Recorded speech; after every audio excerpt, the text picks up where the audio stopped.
Siapa yang mau tanya? Angkat tangan. Ayo, siapa yang mau tanya? Tanya tentang setan. Oke? Terus, terima kasih. Nama saya Ronald. Saya kebetulan di sini datang untuk pertama kali. Memang saya pelayanan di sini juga, cuma saya melihat Bapak baru pertama kali saya ikut untuk acara Bapak ini. Kebetulan adik saya kena seperti yang terakhir Bapak bilang tadi, bahwa kena guna-guna dari perempuan. Dan memang kita mengalami itu udah sekitar 3 tahun apa 2 tahun yang lalu. Adik saya ini di Malang, saya di sini. Saya sudah 2 kali pergi ke Malang untuk melihat dia, sampai dia pertama itu masih kenalan biasa. Terus setelah itu aku pergi yang kedua, udah tinggal serumah, udah kontrak. Lalu udah 1 tahun dia udah nggak pulang, nggak ketemu sama istri dan anaknya.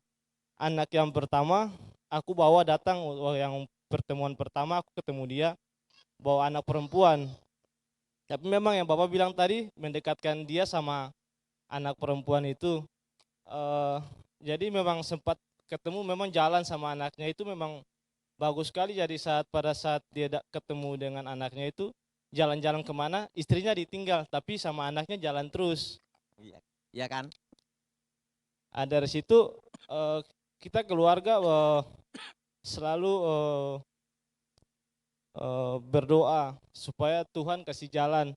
Saya juga orang tua saya di Ambon, jadi saya bilang mereka bahwa mereka juga pingin seperti yang tadi Bapak bilang, dukun lawan dukun. Tapi saya sudah percaya Yesus, saya doa terus sama istri juga. Kebetulan tadi pada saat kita expand ini, ada acara Dautoni terus bilang tentang perempuan, yang tadi tentang judul yang tadi. Lalu saya tergerak hati, kita datang untuk acara ini. Jadi saya berterima kasih sekali. Ada mungkin solusi Bapak yang tadi Bapak bilang itu, saya catat, saya juga rekam supaya saya akan memberitahu Oke. buat keluarga saya. Ingin tanya apa? Saya mau bagaimana kalau memisahkan antara perempuan yang sama adik saya. Kebetulan saya tidak tahu Oke. ciri apa yang dia santet atau apa, saya nggak tahu. Oke. Ada caranya. Dia punya anak perempuan. Sering anak perempuannya telepon. Ingat, dari komunikasi itu akan memperkuat ikatan dan istrinya beritahu tidak boleh kecewa dendam. Biasanya kalau kena guna-guna, kalau mau sadar, itu pulang ke rumah, balik ke sana lagi. Pulang ke rumah, balik ke sana lagi. Kalau udah sampai taraf itu, berarti dia mau sadar, mau balik ke keluarga. Jangan langsung digini-gini. Digini bubar. Nanti pasti balik. Begitu dekat dengan anak perempuannya, ingat, ikatan batin itu yang asli lebih kuat daripada yang Nah, begitu yang asli ini ketemu, secara otomatis dia akan ingat istrinya. Saya juga bingung ya, kenapa istri itu ingatnya yang terakhir dulu. Saya juga bingung. Karena pengalaman saya sebelum bertobat, pertama dia ingat anaknya dulu. Setelah ingat anaknya, dia ingat orang tuanya. Setelah ingat orang tuanya, ingat adik atau kakaknya. Terakhir baru istrinya. Oh, aku punya istri gitu. Nah, jadi dekatkan dengan apa? Anak perempuan. Dan putuskan ikatan batinnya. Nah, kalau udah dilakukan putuskan ikatan batinnya, itu nanti 3 atau 4 bulan, dia akan pulang ke rumah. Biasanya pulang ke rumah orang tuanya dulu. Atau kembali ke istrinya. Nah, waktu kembali ke istrinya, itulah kesempatan anak-anaknya. Untuk apa? Memperkuatan batin. Ikatan batin antara orang tua dan anak. Kalau udah kena ini, darah, selesai. Nah, Kalau jaraknya jauh bagaimana Pak? telepon. SM dan WhatsApp. Kalau tidak direspon gimana Pak? Tetap anaknya suruh calling terus. Semakin anaknya itu reaksi terus, maka ikatan batin orang tua anak ini akan memperkuat penyatuan.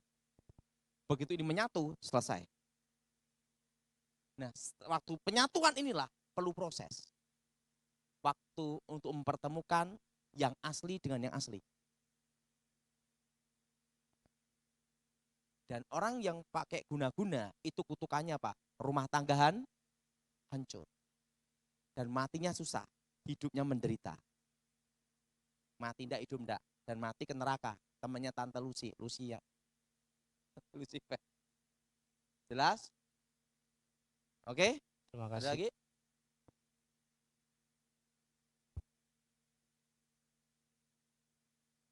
Bingung ini banyak tanya. Saya tertarik dengan Bapak pada hari ini karena saya sering menonton Bapak di YouTube. Bagaimana ilmu kebal tidak bisa mati, santet dan sebagainya. Terkait pada acara malam hari ini mengenai guna-guna, mungkin sedikit banyak ada juga kaitannya dengan orang tua saya saat ini di Kalimantan. Nah, intanya apa? Ini saya mau tanya begini, Pak. Dia ini ada memegang satu jimat. Jimat itu seperti besi, terus yang kedua adalah kuda laut. Waktu itu pernah saya tanya, ini fungsinya untuk apa? Kebal itu. Pertama, yang kedua adalah untuk menundukkan kalau saat berbicara. Nah, ini juga terkadang, maaf Pak Daud, kalau ke toilet itu dompetnya dia kan letak di dompet, itu nggak mau diajak ke toilet. Tapi juga dia saat ini mempunyai bapak angkat di Kalimantan, yang notabene setengah sebagai sentua di gereja, setengah juga masih percaya kepada hal-hal mistik demikian. Yang ini ditanyakan apa? Pertanyaan saya sekarang, kaitannya dengan orang tua saya saat ini yang masih memegang itu, apakah ada dampaknya ke depan atau kehidupannya saat ini? Ke anak-anaknya? Ke anak-anaknya maupun keluarga pada umumnya, pada dirinya. Yang kedua, begini Pak Daud, saya waktu ke Sumatera, pas bersama istri waktu itu tahun 2015 terakhir, sebelum 2015 saya pindah ke sini, salah satu klien, kebetulan saya pengacara, salah satu klien itu bilang sama saya, Pak David, kamu ada yang mengikuti dari belakang, yang menjaga kamu. Saya antara percaya tidak percaya. Itu dari Kalimantan yang mengikuti kamu, jadi kalau santet biasa-biasa nggak masuk sama kamu katanya. Tapi saya percaya hanya Yesus gitu. Saya pernah megang barang, tapi saya di Kalimantan saya lepaskan, itu saya bakar. Karena waktu itu Kalimantan kan identik dengan mistik-mistik gitu Pak.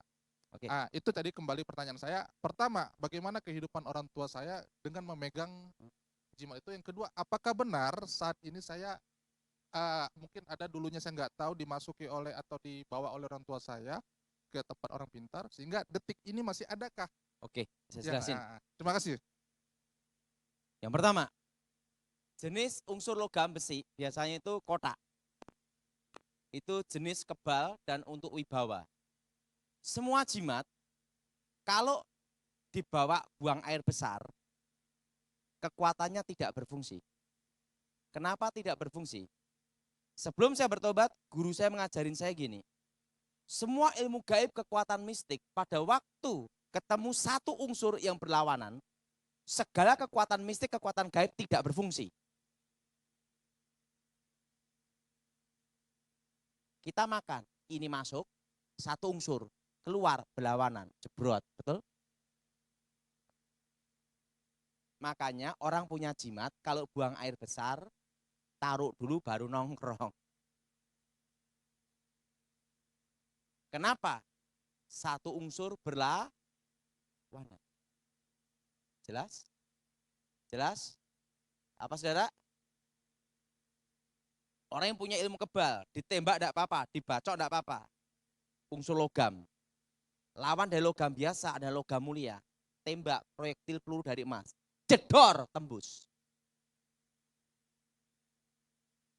Jelas? Jelas? Nah itu apakah ilmunya keluar? Tidak. Kekuatannya tidak berfungsi aja. Kutukan tetap berjalan. Orang punya ilmu gaib mati susah. Mandiin daun kelor. Mati dengan tenang. Lawan dari kehidupan adalah kematian. Arti kelor artinya mati. pohon kematian. Jelas? Jelas? Nah, orang punya ilmu kebal, ditembak ada apa? Bacor ada apa? Yang satu unsur berlawanan, yaitu bayangan. Tusuk bayangannya, cep, tusuk orangnya lagi, cep, tembus. Karena wujud asli di bayangan. Satu unsur belah, kalau bayangan ditusuk, tetap kebal. Apa kelemahannya? Ada. Semua ilmu mistik, itu kelemahannya apa? Kalau di sini kebal, di sini maaf, tidak kebal. Tusuk bagian sininya, jelep, selesai.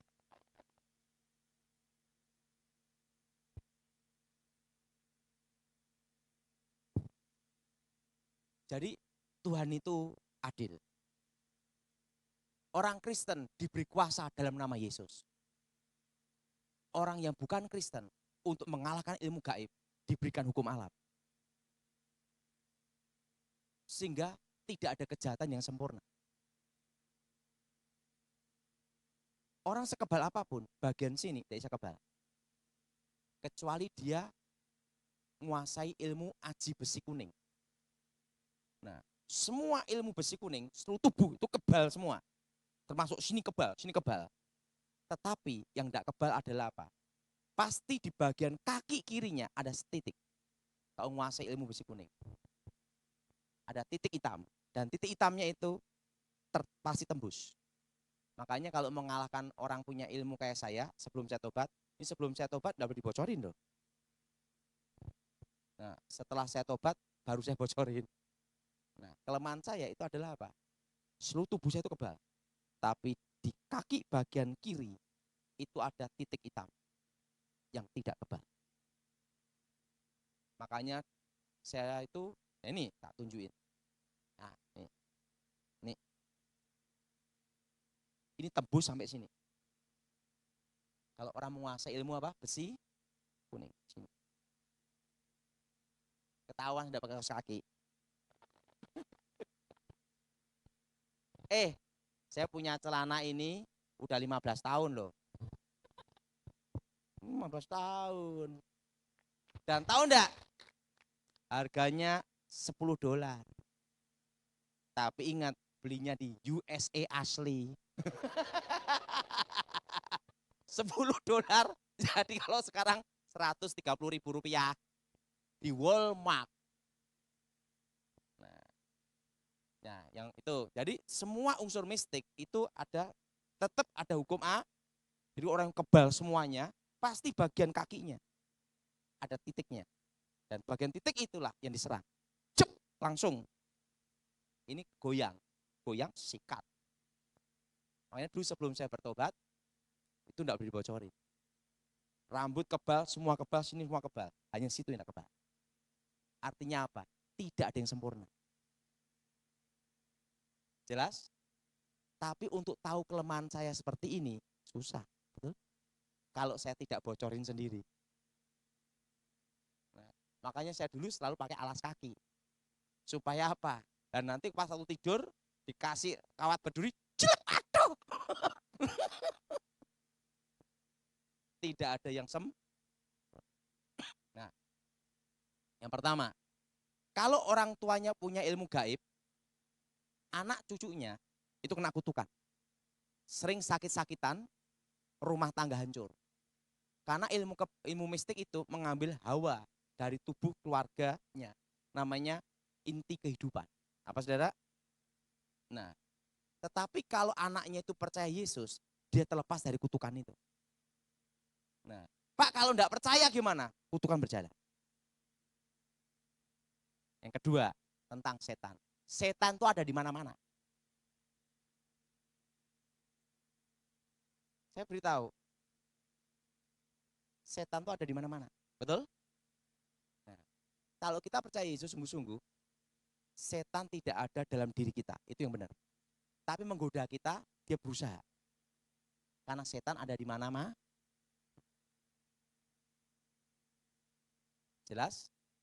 Jelas? Jelas? Nah, jadi kalau ada orang ngomong, saya lihat setan ini. Nah, setan lewat kan banyak. Betul? Yang tidak boleh setan itu masuk dalam diri kita dan masuk ke rumah tangga kita dan keluarga kita. Itu yang tidak boleh. Kalau rumah kita, kenapa dikasih minyak urapan dalam nama Yesus? Itu supaya setan ini tidak bisa masuk. Ada tanda. Ibaratnya maaf, kalau anjing kencing itu tanda wilayah. Tanda apa? Wilayah. Kekuasaan. Nah, minyak urapan, walaupun minyaknya 1 ton, didoain tanpa iman, tidak ada gunanya juga. Harus dengan dalam nama Yesus, olesi minyak, supaya tidak balik lagi. Jelas? Oke. Kang, Pak. Oh iya, iya. Iya, mau tanya Pak. Jadi begini, ada suami, dia selingkuh dan sudah pergi dengan perempuan lain. Nah, satu waktu keluarga dari yang suami ini bermimpi untuk minta dibukakan tali di kakinya, dan sepertinya kalau dilihat tali itu seperti tali pocong. Pertanyaan saya, itu santet apa ya Pak? Itu jenis mantra pakai pengantara, jenis air minum. Oh, atau caranya makan. Pak? Hah? Ngilangin ya? Ya, kita kodakan tadi. Oh, Mengam. oke. Jelas? Jelas? Mengapa daerah mengam? Saya tuh heran ya. Saya punya nenek, itu ngomong sama saya tuh gini, ini nenek saya jahat banget ini. Dia ahli ilmu hitam. Dia selalu pesan ngasih wasiat sama saya itu sebelum mati ngomong gini. Ton, ada apa? Kamu kalau di rumah harus baik jadi malaikat. Tapi kalau di luar jadilah iblis. Hah? Kok gitu nenek? Gini Ton. Sebagai orang jahat pun kamu harus punya alternatif. Loh, gimana nenek? Nenek, coba. Kalau kamu jahati keluarga, di luar kamu jahat, di dalam rumah juga jahat. Waktu kamu sakit yang pelihara siapa?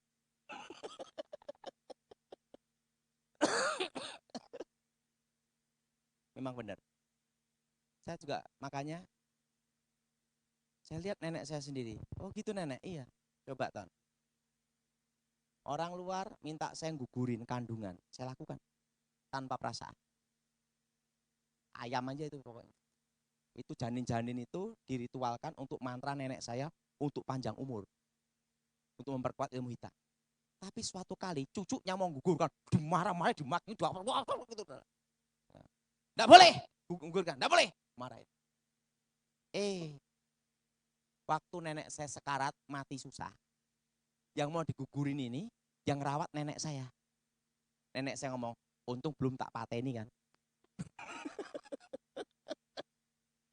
Jadi dia ngomong gini, Ton, sejahatnya kamu, jangan kamu lukai keluarga. Sejahatnya kamu. Saya lihat nenek saya sendiri, habis dia membunuhin orang, nenek saya itu bunuh orang enggak banyak, ribuan. Dan dia membunuh orang, anak cucu dibunuh semua. Habis bunuh orang, uang hasil bunuh itu dibawa, dibelikan beras, dikasihkan ke buyut-buyutnya, cucu-cucunya untuk makan, yang miskin-miskin. Makanya nenek saya, guru, di mata keluarga, dia adalah nenek yang baik sekali. Tetapi di luar adalah iblis.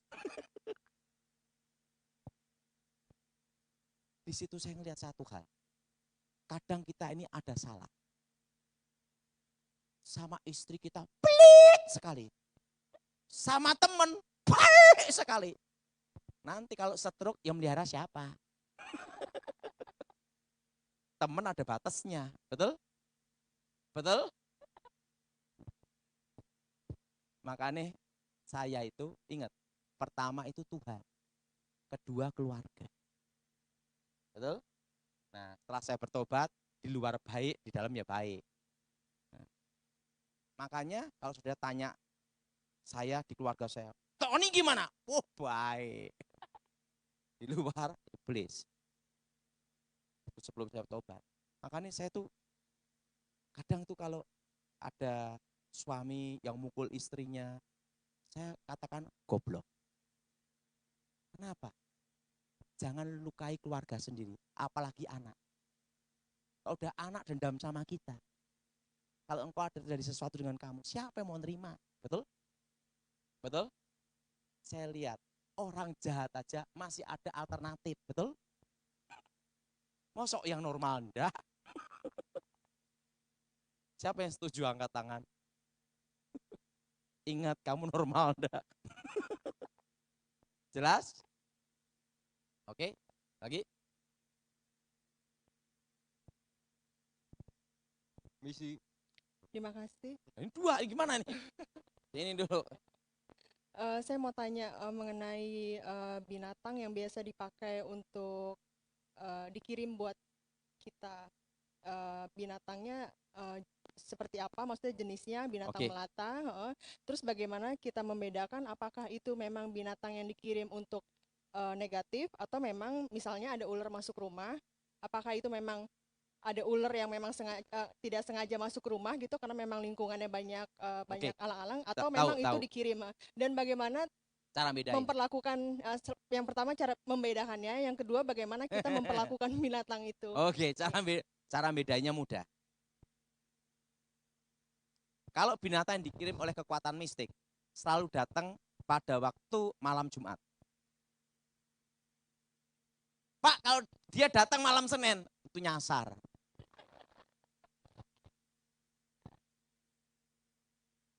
Dan yang kedua, binatang yang selalu dipakai itu adalah ular atau yang ditakuti dia. Kalau dia takutnya kelabang, dia lihat kelabang. Dia takutnya kecoa, dia lihat kecoa. Dia takutnya belatung, dia belatung.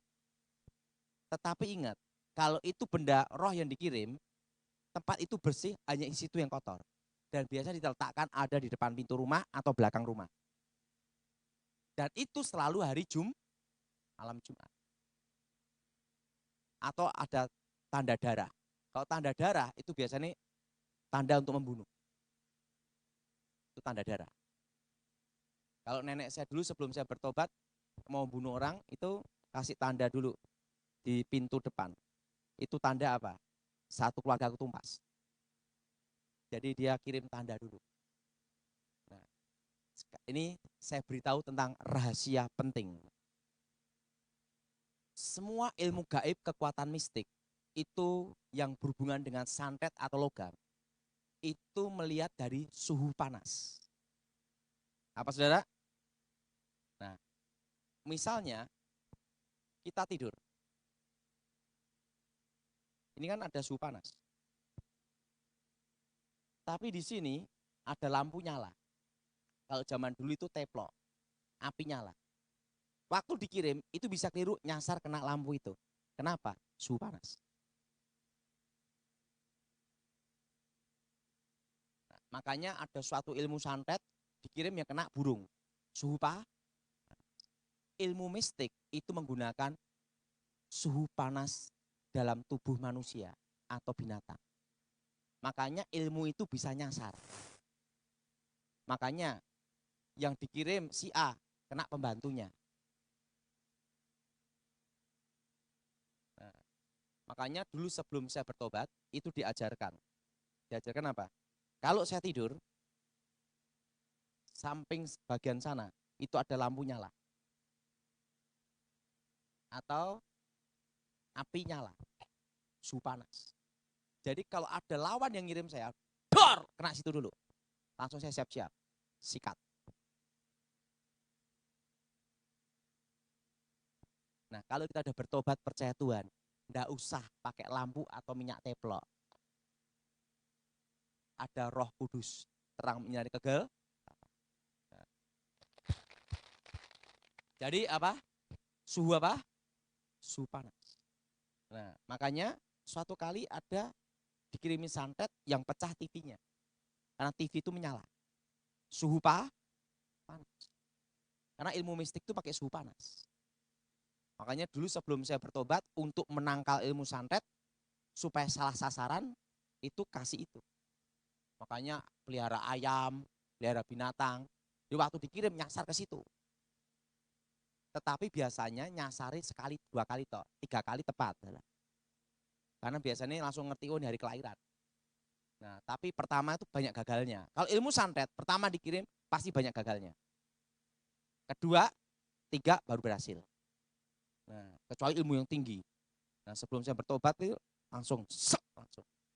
Nah, pengalaman saya, jadi semua mistik itu mengenai tubuh manusia itu lihat dari suhu apa?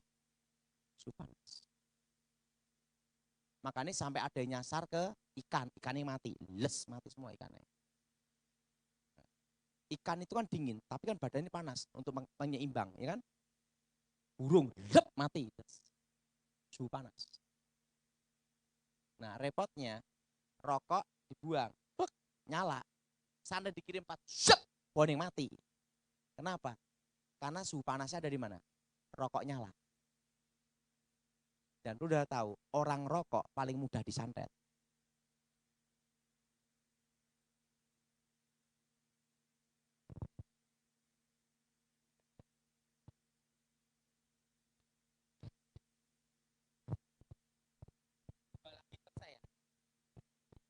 Sebabnya saya belum makan.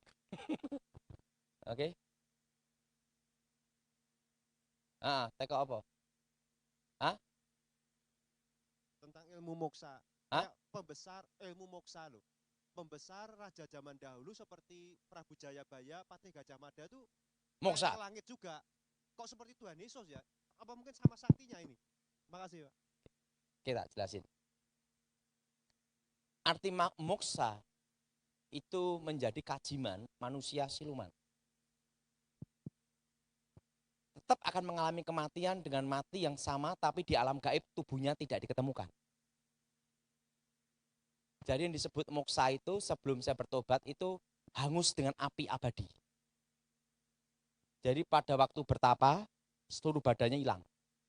Itu kalau sudah sampai titik paling sempurna dalam ilmu batin. Nah, tapi sebenarnya itu bukan ke langit, masuk ke dunia gaib. Nah, masuk ke dunia gaib itu gimana? Jadi tubuhnya ini menyatu dengan dunia gaib, sehingga dia tetap hidup, nemuin keluarganya, tapi tidak bisa wujud gini nih. Biasanya suara atau orang tertentu yang bisa lihat. Tetapi akan mengalami kematian sama dengan manusia biasa. Tapi mayatnya masuk alam gaib, tidak diketemukan. Rohnya gimana? Ingat, tetap dunia orang mati. Mati kemana? Ya tetap neraka. Jelas? Jelas? Ya artinya moksa itu sebenarnya itu hangus api abadi. Nah setelah saya bertobat, saya ngerti itu. Sebelum bertobat saya paham persis. Itu masuk apa? Dunia gaib. Oke? Terakhir. Malam Pak Daud.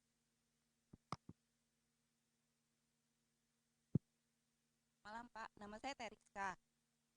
Saya mau nanya nih, kan nenek buyut dan kakek buyut saya itu semuanya ngilmu sebelum meninggal ya. Jadi kakek buyut saya itu macan putih dan nenek buyut saya ular. Sampai mereka itu waktu pas mau meninggal itu karena nenek buyut saya itu nggak mau ngelepasin.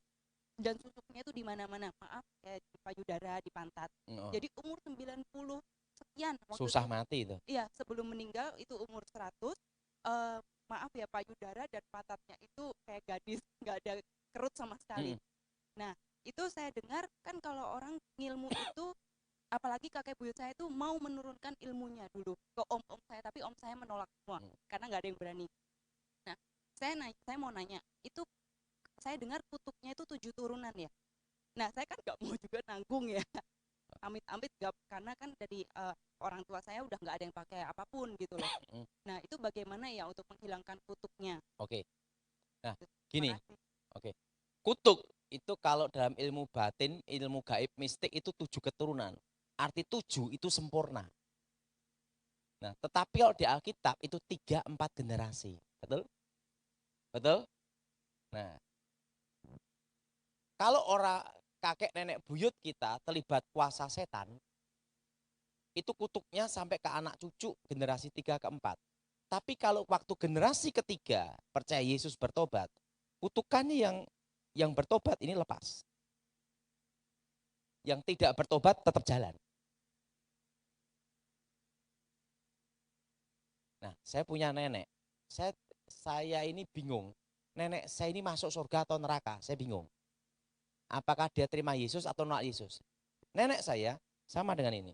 Umur nenek saya ini adalah kebal sempurna dan ilmu anti api. Jadi dia itu, saya belum pernah melihat tokoh sakti yang tidur di atas api puluhan tahun. Saya baru melihat tuh nenek saya. Nenek saya guru, ini bambu lincah. Dia tidur di lincah itu dan di bawah itu api nyala. Waktu dia mau matinya susah. Seluruh tubuhnya sudah ada ulet-ulet. Tapi tidak bisa mati. Dia punya ilmu kebal sempurna. Bagian kakinya juga kebal. Kenapa kebal? Karena kakinya pincang satu, bagian kaki kirinya. Nah, dan tubuhnya ini ditusuk kerisnya bengkong. Dimasukkan ke dalam air, dia punya ilmu ngambang di atas air, ngambang. Makanya orang mati susah juga, orang takut mati juga banyak, orang yang mau mati juga susah, betul gak? Itu nenek saya tuh mau mati aja susah. Nah, sampai dikasih daun kelor, galai kelor, semua ilmu pantangan apapun dilakukan. Kebal api, kebal logam. Udah kebal logam, dia punya ilmu inti api, nyedot kekuatan api. Nah, suatu kali dia ngomong gini, Ton, kenapa ilmu kamu bisa lepas? Padahal kamu udah diwariskan semua ilmu. Saya karena bertobat percaya Tuhan Yesus. Dia ngomong ini, Ton, aku itu hanya mau mati. Kalau Yesusmu sakti, bisa bunuh aku percaya. Kalau gitu Nanek silakan tantang Yesus saja.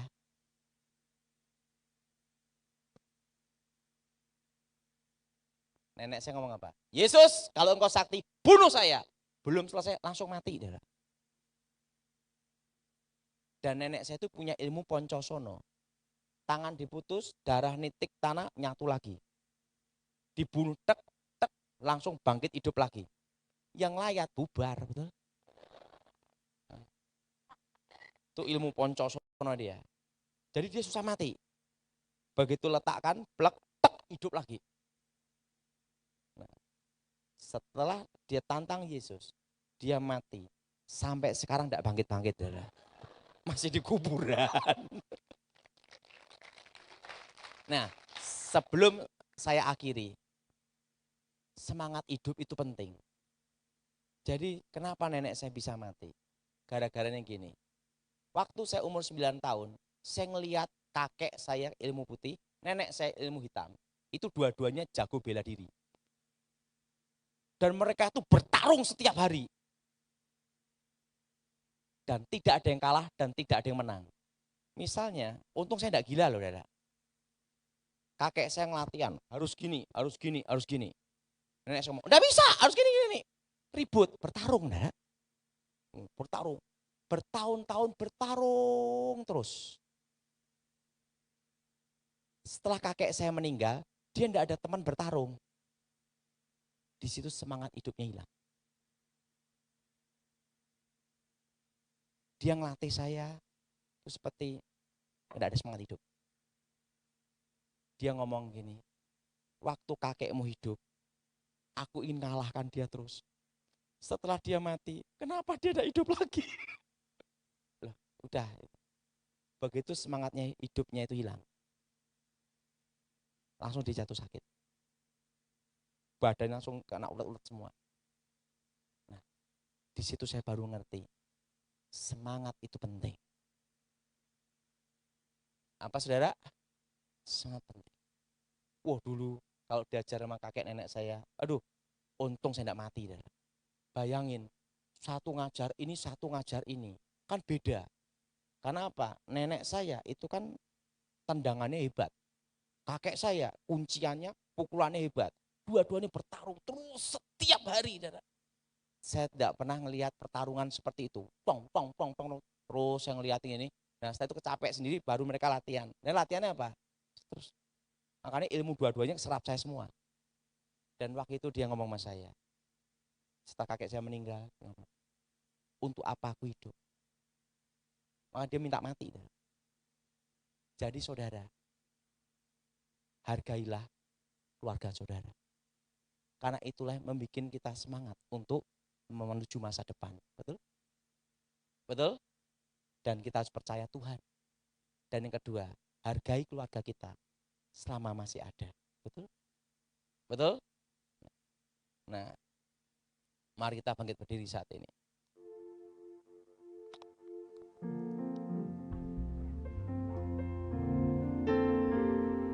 Saudara, angkat tanganmu saat ini. Ikutin semua untuk mematahkan kutuk. Dalam nama Tuhan Yesus.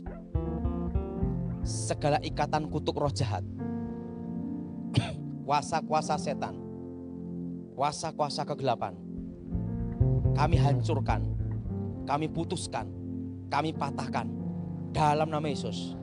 Darah Yesus. Hancurkan segala kutuk. Darah Yesus. Hancurkan segala mantra. Darah Yesus. Hancurkan segala setan. Segala roh-roh jahat. Roh-roh setan. Roh-roh kutuk. Roh-roh kegelapan. Keluar dari hidup kami. Demi nama Yesus. Darah Yesus. Bebaskan kami. Darah Yesus. Sucikan kami. Segala setan. Segala jin. Segala roh jahat. Segala roh kegelapan. Keluar. Demi nama Yesus. Darah Yesus. Bebaskan. Yang percaya katakan, silakan duduk. Saudara, sebelum saya selesai, saya mau kasih pesan satu hal. Hargailah keluarga saudara. Karena apa saudara? Saya lihat nenek saya, waktu kakek meninggal, dia tidak ada semangat hidup. Tidak ada tujuan hidup. Dan dia patah semangat dan dia meninggal. Jadi ingat saudara, selama saudara orang tua masih hidup, istri anak ada, hargailah. Kenapa? Itu sesuatu yang tidak bisa dibeli. Itu adalah anugerah.